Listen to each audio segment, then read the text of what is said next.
Hi viewers, today we're going to look at the Excel VBA logarithm formula. That's the LOG formula in Excel 2013.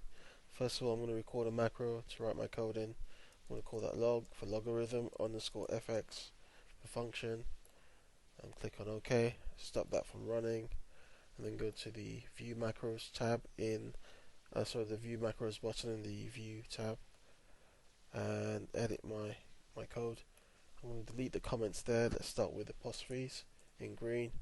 I'm going to paste in my code and get rid of the duplicate sub and end sub routine codes. The first, before every line of code I write, I put in an error handling clause of on error, resume next,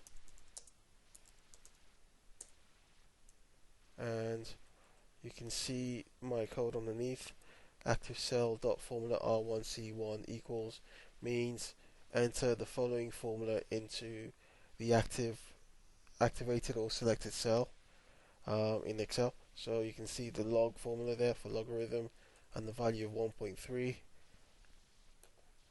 So we can, when we go into the spreadsheet view or worksheet view, we can click on view macros and run our formula, and you can see the logarithm equivalent for the value of 1.3 is 0.262.